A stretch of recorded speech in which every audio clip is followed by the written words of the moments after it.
became a man. It was the worst thing that could happen to a pampered 10-year-old boy.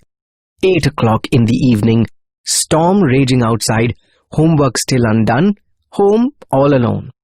From time to time, I would hear the roar of an auto rickshaws engine and rush to the front door of our house in Quezon City, Philippines, hoping to see my mother arriving home.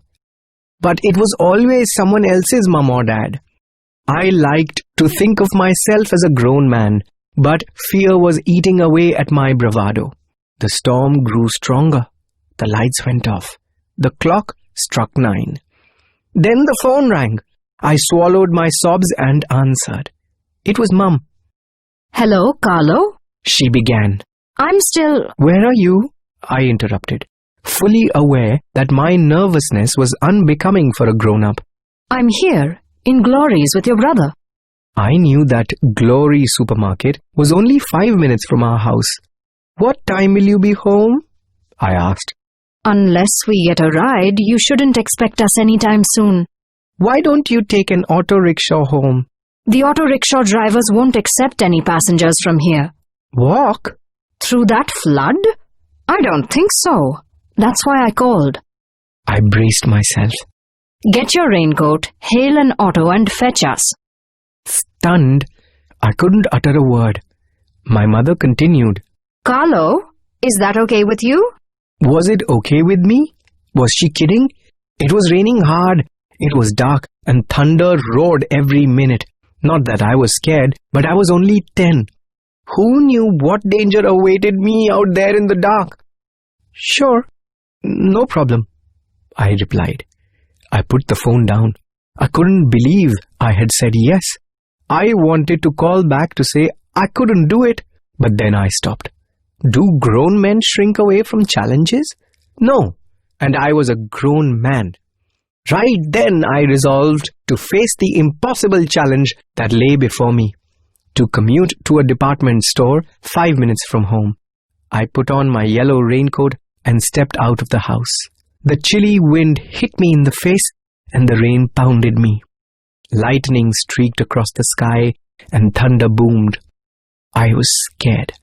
I hadn't taken a public transport before and I didn't know what to do. I recalled reading stories about kidnappers disguised as auto drivers. I started to walk back to my house when an auto pulled up beside me. Boy, do you need a ride? The driver asked. I hesitated. The driver wore a transparent raincoat 10 sizes too big and had a mustache. I remembered action films where the bad guys sported a mustache. I wanted to say no, but I knew I might not get another auto. Are you getting in or not? The driver asked as the auto's engine hummed impatiently. Yes, to Glory's, I said finally. As we pulled away, I became frantic with worry. What if the driver was a kidnapper? What if he decided to drop me off and I couldn't find my mother or my way back home? I didn't know what to do. I began to pray. It didn't stop me from trembling, but it did ease my fears. The minutes flew by, and soon we reached Glory's.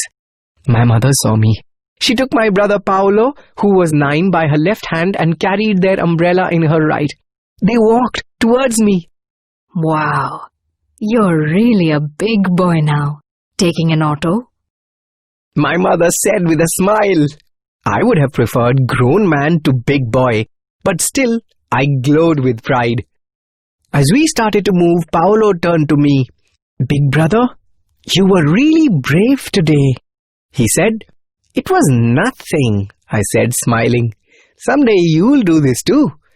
He looked at me as if I was God. As the auto roared through the flooded streets of our neighborhood, past the stores, the houses, I felt great. I had faced my fears and delivered. I had a brother who admired me, a mother who trusted me, and the memory of a little adventure for keeps. I had everything. I felt invincible. I had become a man. Please subscribe.